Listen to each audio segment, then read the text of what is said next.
Watch this. IDLA, in the eyes of many people, including the gentleman on the second floor, has grown beyond the original scope and intention of its purpose. I can't vote for this. This hurts my school districts, and even the private schools up there in the area have all complained about it as well. We had schools that had entire classes sitting in a classroom doing this course while collecting their average daily attendance. Cutting it by 50% is going to impact your constituents. It's going to impact your families, and you're going to hear about it, period. It was a long and heated debate in the State House today. A bill moving through the State House right now would rewrite how the Idaho Digital Learning Academy operates, from how it's funded to who can even use it. House Bill 940 just passed the House and is now headed to the Senate. It would cap how much the state pays per class, cracks down on what lawmakers call double dipping, where both a school and IDLA gets paid for the same student, and narrows down who qualifies. If this passes, there will be no more driver's ed through IDLA, no K-5 students, and fewer full-time online options. Instead, the program would shift to more of a backup role, focusing on middle and high school students, credit recovery, and just classes that schools don't offer. It also adds more oversight, including audits and limits on administrative spending, all while aligning with a $13.5 million cut, roughly half the program's budget, which could mean fewer classes, fewer students served, and big impacts, especially in rural Idaho. Now, IDLA started in 2002. We sat down with IDLA superintendent who talked about what this could mean for students across the state and how he feels that the organization has been following the wants and needs from lawmakers since the start. This is the way this program has been funded for 24 years. And part of the purpose for that was saying, we realize that schools need additional help in addition to what we're doing right now. And so, to talk about double funding of classes, that's the way in statute that we're funded. It's the way the legislative body has chosen to fund this program for 24 years. And the growth in the program is due to increased graduation requirements that the legislature approved. So if you look at our budget, our enrollment, and where that's grown over the past few years, it's directly tied to things like digital literacy, personal finance, 8th grade career exploration, driver's education, things that the legislature said that IDLA should be doing. And so we've stepped up to meet those challenges and provide support for schools, and then to hear that we're somehow getting outside of our lane when we've done what we were asked to do is, again, a bit of a mixed message for us. A lot of people have said, oh, it's not going to impact rural schools. The top 10 schools are big schools that are using this service. Is it going to impact rural schools? It will definitely impact rural schools. Obviously, your larger schools are going to be the bigger users because they have more students. But if you look at the per capita usage of our program, 1 in 5 rural kids takes an IDLA class every year. And so if you cut 50% of our budget, that will clearly impact all schools across the state. Where are you going to have to make those cuts? The bill is specific on a couple of areas, so it no longer funds us for things like driver's ed. It no longer funds specific students, like private students from a private school, students that are enrolled in other virtual charter schools. But even then, that doesn't get us to the $13 million that's on the fiscal note for the bill. So we will have to continue to reduce our course offerings and then limit the number of students that we serve every semester to meet that cut. How important is this? If you go to a rural school, IDLA is likely the only other option you have aside from what's available at your local school. And some of our representatives said on the floor debate today that that's what gives them an equal playing field, is access to IDLA classes. So, what you're cutting is equity across the state. It was frustrating to hear some of the debate on the floor today where we had representatives talking about the value of the program and then still supporting the cut. It feels a bit like a mixed message. What do you hope to see when it hits the Senate? I would hope that our senators look at this and see that the cut doesn't need to be as large as it is. I know that there are some concerns that legislators have that they want to address through policy, and we've been at the table trying to help with those. But I definitely think that there's some wiggle room in where we are now and what IDLA needs in order to serve students across the state. Now, Simmons says they serve about 35,000 students, and with their funding cut just in half, they won't have the capacity to serve anywhere close to that number. The bill passed 48-22 and is now headed to the Senate. If it passes there, it will then head to the governor's desk. Idaho school districts are facing skyrocketing costs to support students with high needs, sometimes more than an entire small district budget. But a bill that's headed to the governor's desk aims to help cover those expenses. As Abby Wilt reports, for families and educators, it's about more than just money. It's about ensuring every student gets the services that they deserve. I'm the parent of a 14-year-old daughter with autism. For Julie Whitman, her daughter has been a living testament to why public education is so important for students with special needs. Not only is it critical for my daughter to attend school and get her education as well as the other services that she needs there, speech, OT, but I think just her being in the classroom gives those other students something that's really hard to teach. But there's one problem. The cost to educate some high-need students is too much for school districts, especially rural districts. They can, upwards of $100,000 in some cases. And so especially in those tiny districts or a charter school, that can wipe out an entire year's budget. Senate Bill 1288 looks to help, setting aside $5 million to support districts facing those high costs. The school districts absorb this. If you're a rural small district or a charter, you really don't have the wherewithal to take a bunch of money from the other students. If a student exceeds $30,000 to teach, districts will be able to pull from the $5 million state fund. For this coming year, people with high needs children have the opportunity to be taught by professionals on how to help their child achieve their potential and live the best life possible. Districts also can turn to federal funding through the Individuals with Disabilities Education Act, but Melissa Vion with Idaho Parents Unlimited says it often falls short of covering the full cost of services. We see this particularly important when we have families with multiple students that have the same disabilities within the family. In a smaller district, that can just completely immobilize a district. The bill passed the House and Senate floor. 49 ayes, 21 nays, majority having voted in favor of Senate Bill 1288. But not without some pushback from lawmakers. Some of the money to go to the High Needs Fund was taken from the Driver's Education Fund. That's a move lawmakers disagreed with.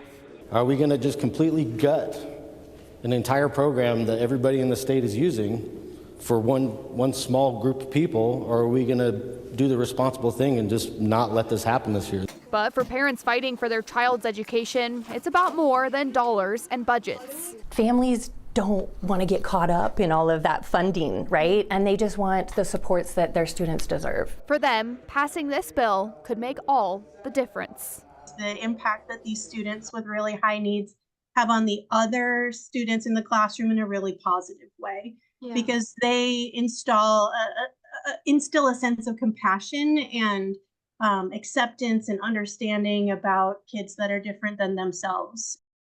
Whitman says this is just the first step, but a monumental step when it comes to funding high needs students. Yeah, when we talk about funding this year, it's rare that we're seeing funding get put towards things. So this is kind of nice to see. How long have they been looking to get some of this funding? Yeah, and funding this year, like you said, was not easy at all. This has been a years-long process, though. There was actually a bill last year that failed.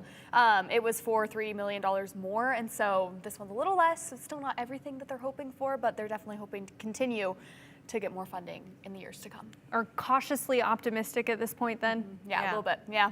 All right, Abby, thank you. I request unanimous consent that House Bill do now concur with Senate Amendments 561. Unanimous consent has been requested. Is there objection? Hearing none, the House to now concur to the Senate amendments to House Bill 561 as amended in the Senate. Well, this session's flag bill has to clear one more hurdle before it heads to the governor's desk. If passed into law, House Bill 561 would force government entities to pay a $2,000 fine per flag per day. That's if the entity is flying a flag that doesn't align with the bill. The debate throughout the session of this bill is over local control versus trying to unify the community. Flags that are good to use under the bill, the U.S. flag, the Idaho state flag, tribal flags, military flags, school flags, the Basque flag, and city flags and county flags that were established before January 1st, 2023.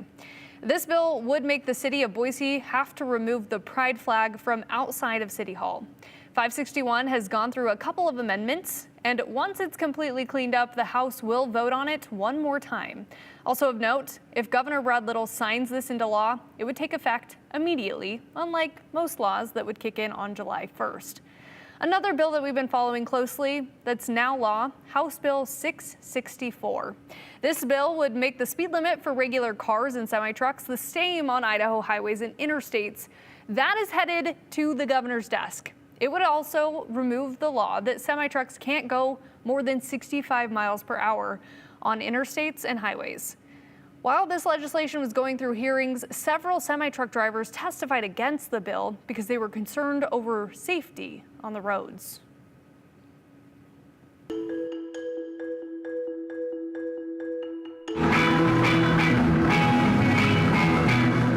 The early days of Treefort Music Fest.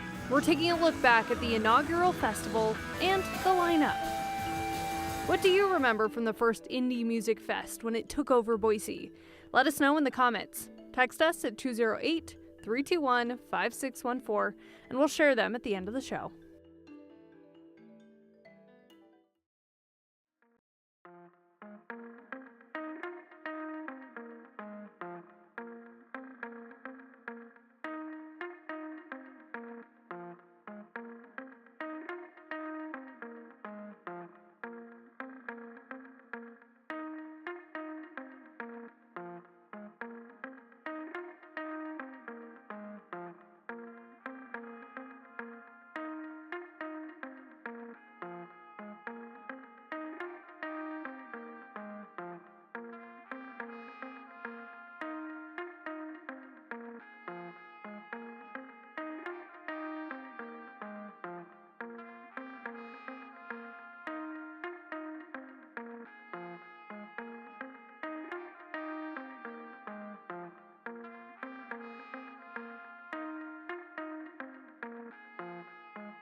A building on the Boise bench caught on fire this morning just before 5 a.m. The building is located on Lacacia Drive. The building was damaged as a result of the fire. Firefighters arrived immediately and put those flames out, and thankfully, no injuries to report there. Crews are working to learn what caused that fire. A ticket to the USA Pickleball National Championships is on the line in Meridian. The Flying Pickle is hosting a golden ticket tournament now through the weekend. The winners will have priority registration for the national championships. Now, if you're not a player, but you want to catch the action, it's free to get in for spectators. Treefort Music Festival kicks off literally right now. It's happening today. If you'd like to skip the hassle of finding parking downtown, you can ride the bus instead.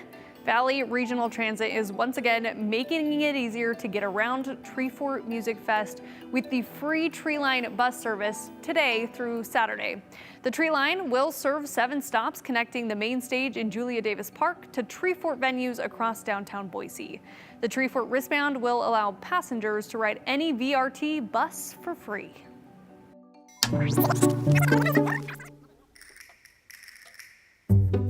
Why think it's pretty cool, man. All the musicians I know in the industry are pretty excited about it. Kind of something to compare to South by Southwest.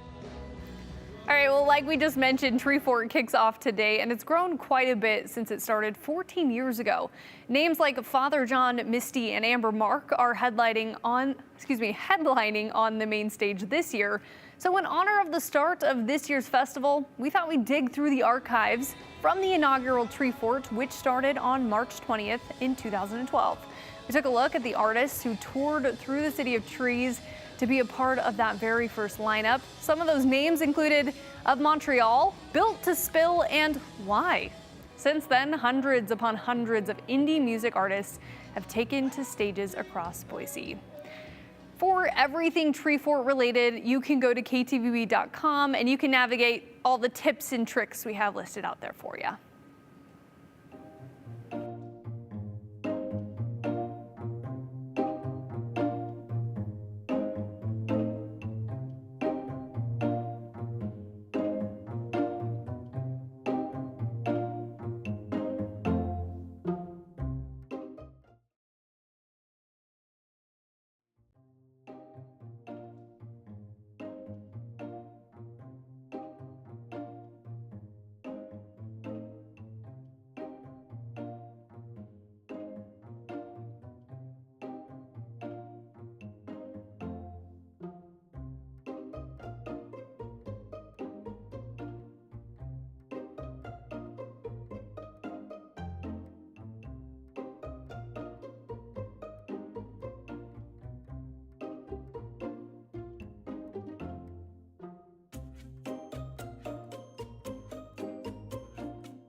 Tomorrow, T-Mobile Park in Seattle comes alive with the sounds of a new season for the Mariners. Fans have been anxiously awaiting the season opener after the historic playoff run last fall. The franchise is marking its 50th season, looking back where it all began. The stadium that shaped generations of Seattle baseball fans is the Kingdome. Savannah Welch shows us while the Kingdome may be gone, it's still the heart of Mariners history as we go beyond the 208. Good evening, everybody, and welcome to the initial voyage of the Seattle Mariners. First game for the Mariners since 1977. My dad got tickets and we went over to that. It was just a surreal experience as a kid. Randy Perry grew up in Bremerton and still remembers taking the ferry to Seattle with his dad to watch the Mariners play at the Kingdome. He even kept every ticket stub. My dad put the ticket in the program and kept going to games, put the tickets in the program, and I always thought the tickets were they were cooler than the programs, and so I just kept all of my tickets. And Randy says, looking back, it's the sound of the stadium that really stands out. The sound in there was different because it was so big, and a lot of times things would resonate off of the, a ball would hit the bleachers, and the bleachers were metal, and you hear this ping. Probably my most memorable core memory at the Kingdome was getting Harold Reynolds' autograph. I still have it. I still have old Harold's. He became my favorite player. More than 3,000 miles away in Florida, Angela Langer grew up in the Seattle area and has continued to cheer on the M's. I think of just that special bonding time that we had together. She says when she thinks of the Kingdome, she thinks of her dad. You know, now at the age of 45 and my dad's 70, we still talk about sports. We still talk about the old times at the Kingdome. And I pass that on to my 3 boys.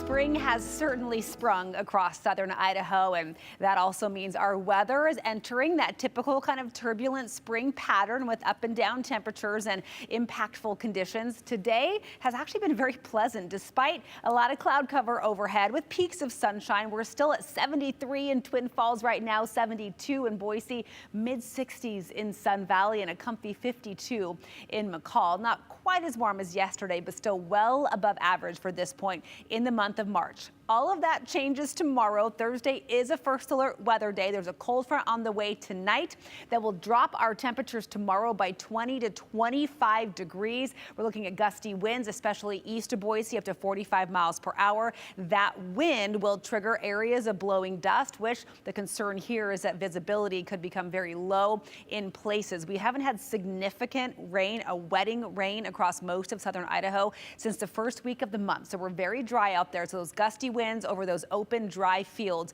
will create that dust, and things could get a little bit dicey during the day tomorrow. Winds right now, not much of an issue, pretty calm across most of our viewing area, but that front is draped right over central Washington and Oregon. It will continue moving in from west to east late this evening through the overnight hours. Now, one thing that's notable here, you didn't hear me mention any impacts from precipitation. We won't see likely any rain from this system. If we do, it'll be a spot shower over the west central mountains and the mountains of northeast Oregon. It's really the wind and the dropping temperatures that will impact your outdoor activities tomorrow. You'll really feel it in the morning. So as early as maybe midnight tonight, those winds will really kick up as the front comes across southern Idaho. It'll move out during the day tomorrow. Look at how clear we are. This is about 9 p.m. tomorrow all day. Skies will be clear, but that sunshine will be deceiving as temperatures will only hit the mid-50s in the Boise area and winds will get gusty. Most blustery east of Boise. These are expected wind gusts for Twin Falls, 35 to 45 miles per hour. A little less intense out in the Boise area, but still with temperatures so much cooler, it's going to feel very different out there, especially in the morning. This morning, we woke up to 51 degrees in Boise. That's the warmest morning or warmest low temperature on record for March 25th in Boise. Tomorrow morning, we'll wake up to 33. That will be a shock to the system. Make sure you're ready for it. Grab that nice warm coat as you're headed out. We'll be in the 30s across the entire Snake River Plain, 30s and 20s up in the mountains tomorrow. And look at our highs. We'll only hit 54 in Boise. That's 3 degrees warmer than our low from this morning. 56 in Mountain Home tomorrow, 53 in Twin Falls, just mid-40s for Stanley and McCall. Again, lots of sunshine. Tomorrow will look really nice from the inside looking out, but it will just feel so much different. So first alert weather conditions tomorrow for that shock to the system. Good news is the cool down and those blustery winds, kind of a one and done. By Friday, we stay a bit breezy, but temperatures skyrocket right back to the mid-60s. Our final weekend of March looks lovely. Low 70s, dry, a mix of sun and clouds, light winds. We're finally seeing a chance of some rain next week as we enter April. Scattered showers come in Tuesday, Wednesday, but temperatures only drop to seasonable conditions by the middle of the week.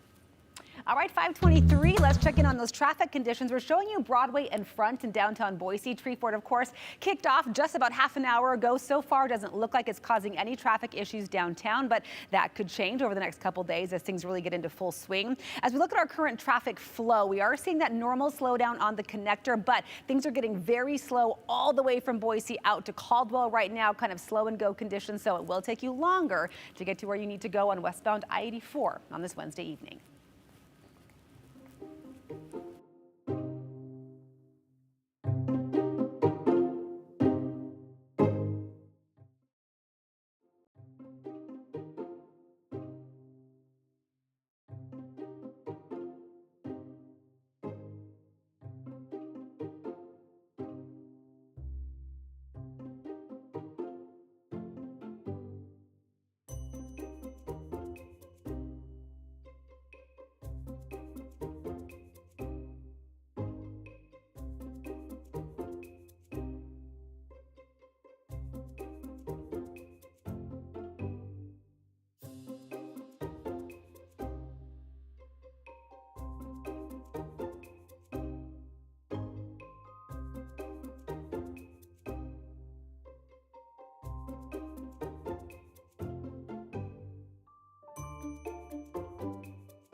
Comment time. Okay, we have David from Boise who said, remembering the kingdom, took in a game on our honeymoon 41 years ago and got free tickets. You did that right. That is what I like to hear. Okay, and then our next comment, Mike in the 208 saying, Lizzo, Lizzo, Lizzo, one of the best Treefort shows ever when she played in 2017 on the main stage. 2 years later, she was on Saturday Night Live. I didn't know this. Where was I? I'm missing out, man. Good fact, good fact.